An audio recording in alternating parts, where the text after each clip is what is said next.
I'm Anna, and I want to share my story. Maybe it'll help someone out there. So, here's how it all started. I met Alex through my cousin, David. David had this idea that Alex and I would be perfect for each other. Alex was charming and seemed genuinely nice. We hit it off, and after dating for a year, Alex proposed. I was thrilled and couldn't wait to start our life together. David was all smiles about it. Anna, you and Alex are like a match made in heaven, he'd say whenever we met up. Our wedding was beautiful, surrounded by family and friends. Everything felt perfect. Right after the wedding, Alex suggested we move in with his mother, Ellen. He said it'd be good for us financially, and Ellen needed company after her husband passed away. I wasn't sure at first, but Alex was convincing.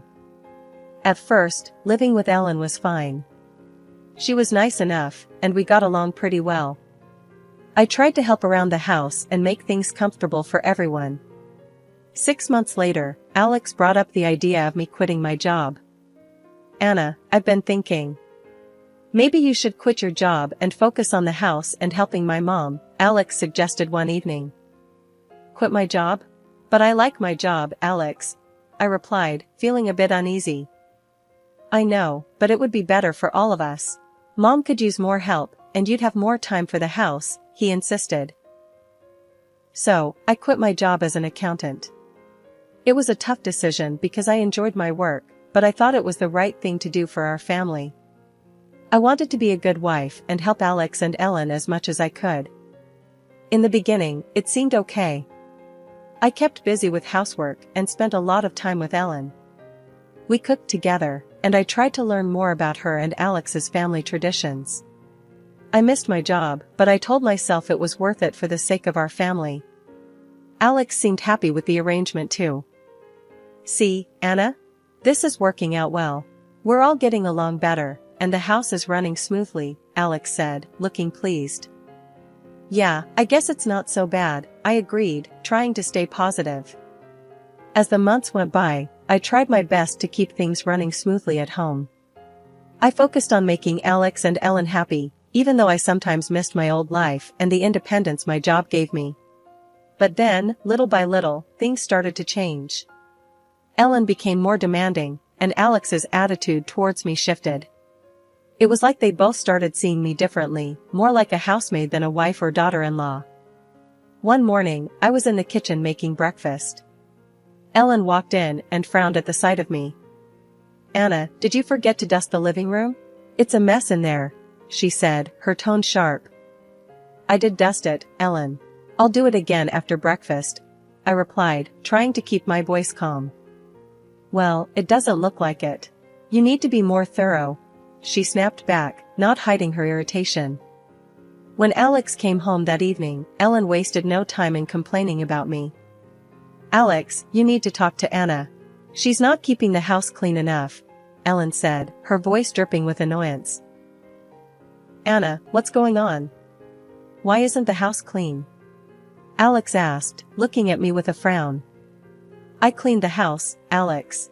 I don't know what else to do, I said, feeling frustrated and helpless. Just do a better job. We can't have Mom upset like this, he replied, his tone dismissive. I felt like I was walking on eggshells all the time, trying to avoid Ellen's criticism and Alex's disappointment. No matter how hard I tried, it was never enough. One day, Ellen decided to have some friends over for lunch. She didn't give me much notice, and I scrambled to prepare everything. Anna, I need you to serve lunch to my friends. Make sure everything is perfect, Ellen ordered, not bothering to ask if I was okay with it. When her friends arrived, I served them lunch and tried to be as polite as possible.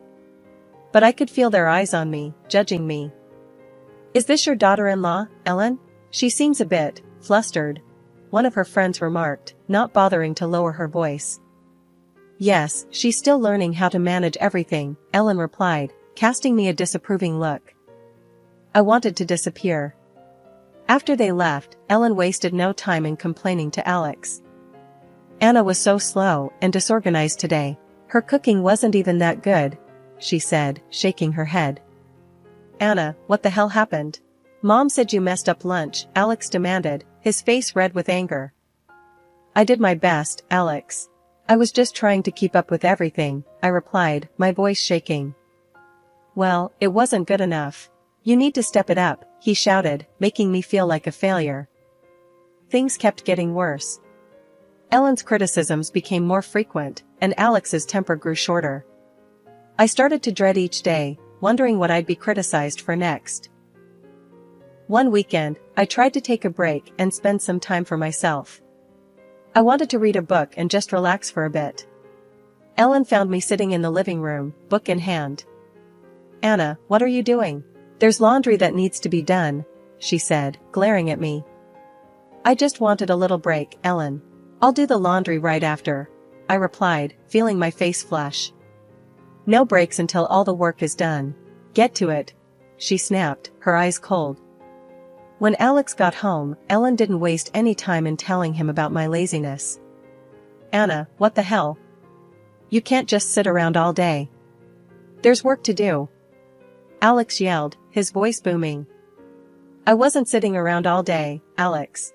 I just took a short break, I tried to explain, feeling my heart pound. No more breaks. Just do your damn job, he shouted, making me feel small and worthless. I started to feel like a prisoner in my own home. I was constantly on edge, waiting for the next criticism or outburst. I missed my job, my friends, and the sense of independence I used to have. 2 years after our wedding, I had a beautiful daughter, Lily. She became my world, my reason to keep going. I found so much comfort in her. I spent all my time caring for her, trying to shield her from the chaos around us. But things were getting worse with Alex. His temper was growing, and he was getting more aggressive. One evening, when Lily was 5, everything hit a new low. Alex came home angry about something, I don't even remember what. Anna, why the hell is this house such a mess? He shouted as he walked in. I cleaned it, Alex. I've been taking care of Lily all day too, I replied, feeling the familiar knot of fear in my stomach. Your cleaning isn't good enough. You're useless, he yelled, his face red with rage. Before I could say anything, he grabbed my arm and shoved me hard. I lost my balance and fell to the floor, hitting my side against the table. The pain was sharp, and I screamed. Mommy! Lily cried out, running towards me. Alex turned to her, his face still twisted with anger. Go to your room, Lily, he barked. Lily stood there, frozen, and then she started to stutter. Mommy, are you okay? I looked at her, my heart breaking. It's okay, baby. Mommy's okay, I said, trying to soothe her, but I could see the fear in her eyes. After that night, Lily's stuttering didn't go away. I took her to a psychologist, hoping to help her, but even after 2 years, there was little improvement. It killed me to see her like that, knowing it was because of what she'd seen. I knew Lily was watching everything, absorbing it all. She was learning from the way Alex treated me, and I was terrified she'd think this was normal, that this was how families were supposed to be. But I felt trapped. Alex had made it clear many times that everything, the house, the money, it was all his. He'd told me more than once that if I tried to leave or filed for divorce, he'd take Lily away from me. I couldn't risk losing her. She was my everything, the reason I got up every day and faced the hell my life had become. So, I stayed. I endured the shouting, the pushing, the constant fear. I kept quiet, thinking it was the only way to keep Lily safe with me. One day, I got a call from my cousin David. Anna, I have some bad news. Your mom passed away, he said gently. I felt my heart drop. I hadn't spoken to my mom in years, because Alex forbade it. I needed to go to her funeral, to say goodbye. I went to Alex, trying to stay calm. Alex, my mom passed away. I need to go to the funeral, I said, my voice trembling. He didn't even look up from his newspaper. No, you're not going anywhere. We don't have money for that, he said coldly. I felt the tears streaming down my face. I couldn't believe he was being this cruel. Alex, please. She was my mom. I have to go. I pleaded, my voice breaking. No. And that's final. You stay here and take care of the house and Lily, he said, turning back to his papers. I felt a surge of anger and sadness. I couldn't believe he was being so heartless. I knew I had to go, no matter what he said. I went to Lily's room and gently woke her up. Sweetie, we're going on a little trip. Be very quiet, okay? I whispered. Okay, Mommy, she said, her voice sleepy and confused. That night, after everyone was asleep, I packed a small bag for Lily and me.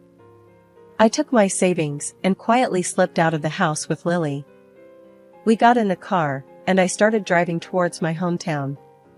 My heart was pounding, but I knew I had to do this. We arrived early the next morning.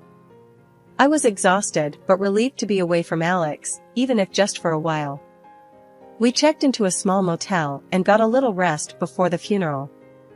The farewell was split into 2 parts, one for family and one public. The family farewell was emotional. I hadn't seen my relatives in years, and there were a lot of tears and hugs.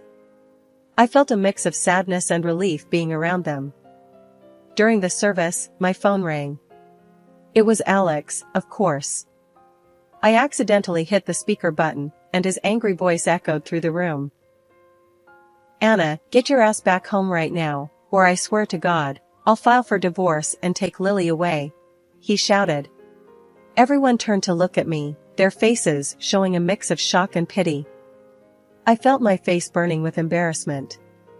I quickly turned off the speaker and mumbled, I'm at my mom's funeral, Alex. We'll talk later. Then I hung up. For the rest of the service, I felt a knot of shame and anger in my stomach. I couldn't believe he'd humiliated me like that in front of everyone. But I also felt a strange sense of clarity. I knew I couldn't keep living like this. After the service, David came up to me. Anna, you can't go back to that. You deserve better, he said, handing me a piece of paper with a lawyer's number on it. Call this lawyer. He can help you. I looked at the paper, feeling a mix of fear and hope. Maybe this was my chance to change things. Thank you, David, I said, feeling tears in my eyes. We spent the night at the motel again. I didn't sleep much, but for the first time in a long time, I felt a spark of hope. I was scared, but I knew I had to take this chance. For Lily and for myself, I had to find a way out.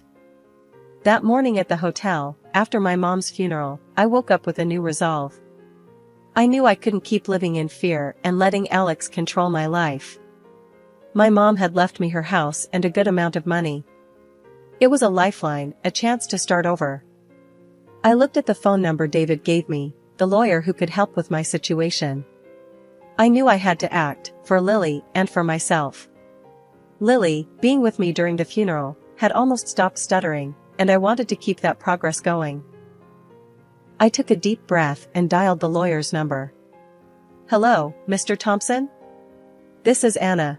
I'd like to schedule a consultation, I said, trying to keep my voice steady.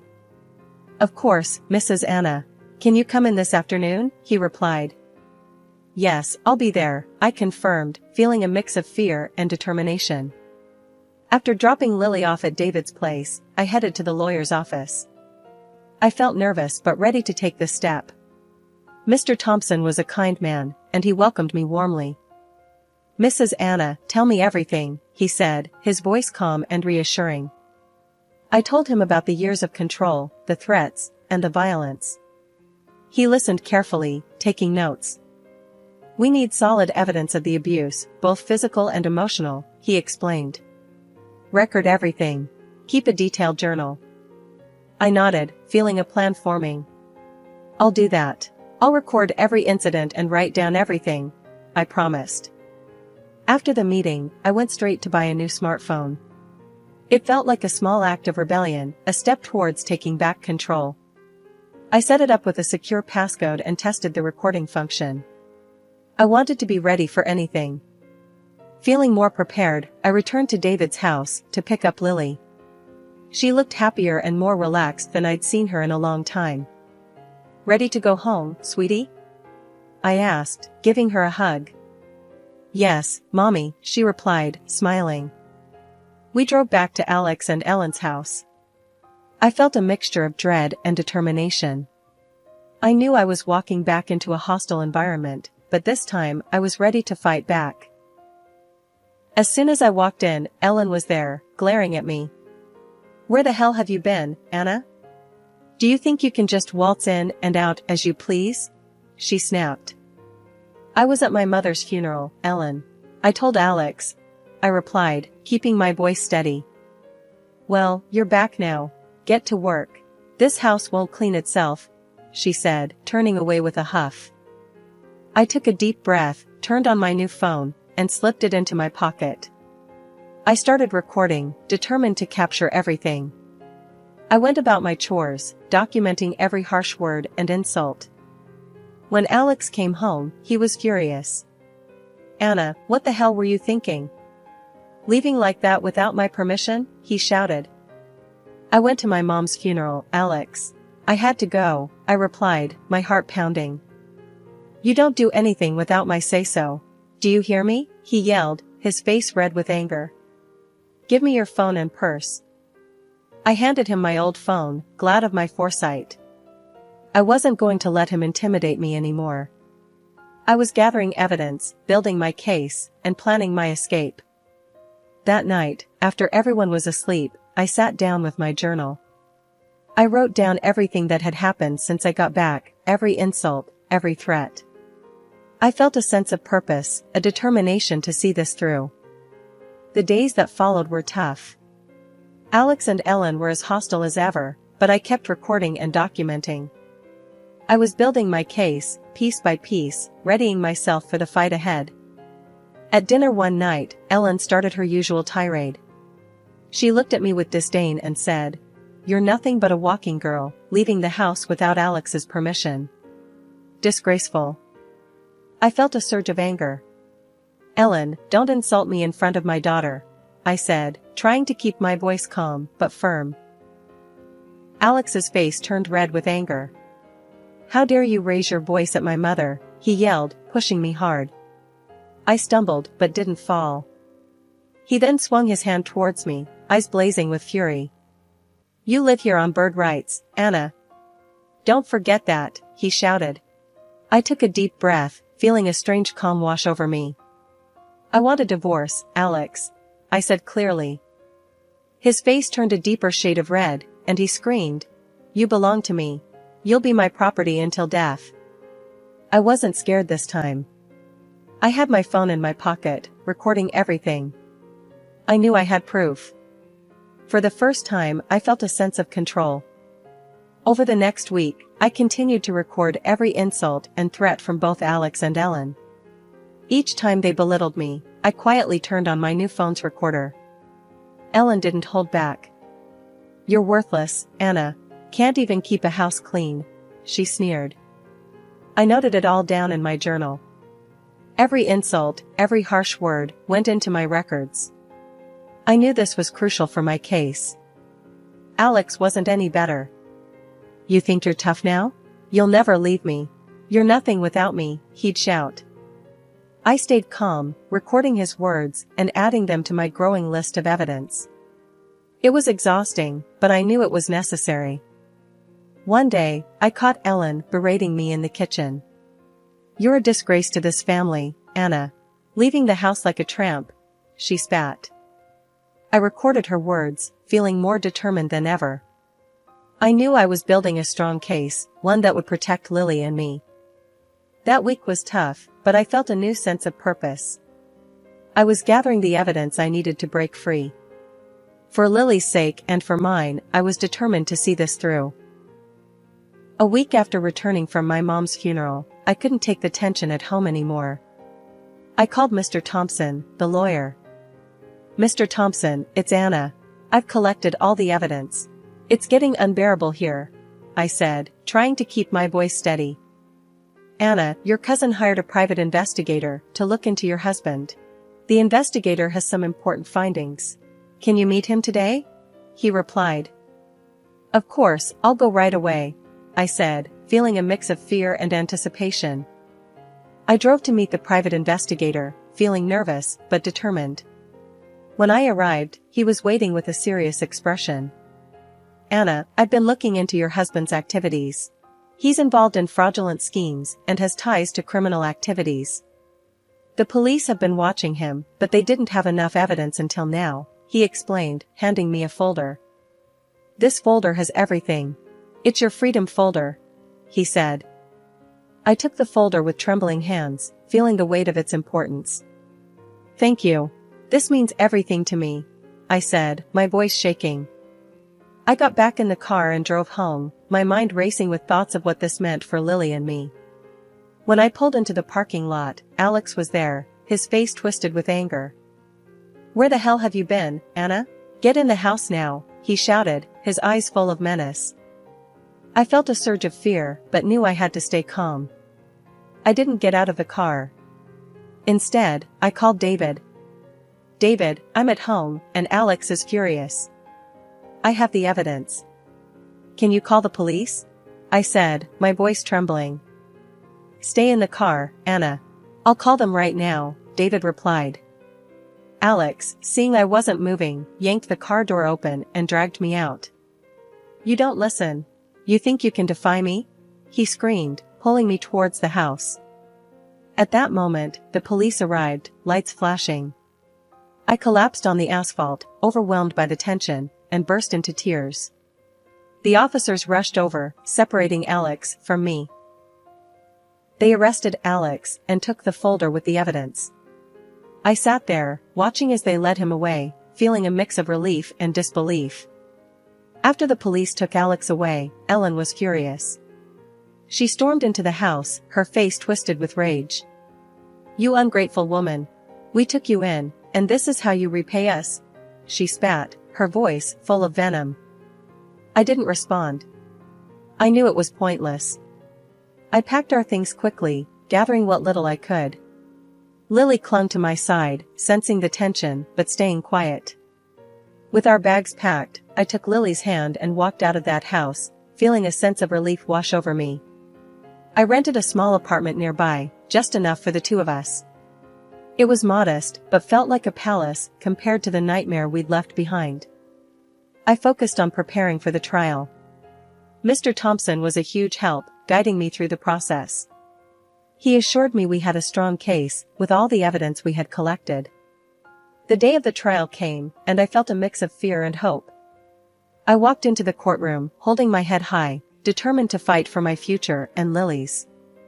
Mr. Thompson presented all the evidence, the recordings, the journal entries, and the documents from the private investigator.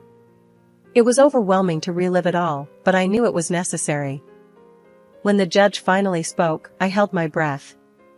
Based on the evidence presented, I grant the divorce and full custody of the child to Mrs. Anna. The defendant is also ordered to provide financial compensation for moral and physical damages and pay alimony for life. Since Alex and Ellen didn't have the money to pay the compensation, they had to sell their house. Alex was also sentenced to 5 years in prison for his fraudulent activities and the abuse. Back at home, I told Lily the news in a way she could understand. "Are we safe now, Mommy?" she asked, her eyes wide with hope. "Yes, Lily. We're safe, and we're free to live our lives the way we want," I replied, feeling tears of joy streaming down my face. After the trial, I moved back to my hometown, to my mom's house. It felt like coming home after a long, dark journey. The house was filled with memories and a sense of peace I hadn't felt in years. David, my cousin, helped me get a job at a local charity that supports women in difficult situations. It felt good to be helping others who were in similar situations, using my experience to make a difference. Lily adapted quickly to our new life. Without Alex and Ellen's toxic presence, she blossomed. Her stuttering disappeared, and she seemed happier, more confident. One afternoon, 5 years later, I got a call from an unknown number. I hesitated, but answered it. "Anna, it's Alex. I want to see my daughter," he demanded, his voice harsh and demanding. I felt a surge of anger. "No, Alex. You lost that right. Don't bother us again, I said firmly, and hung up the phone. I looked at Lily, playing happily in the yard, and felt a deep sense of peace. We had come so far, and I was determined to protect our new life. Raising Lily, I focused on teaching her to be strong and independent, to always stand up for herself.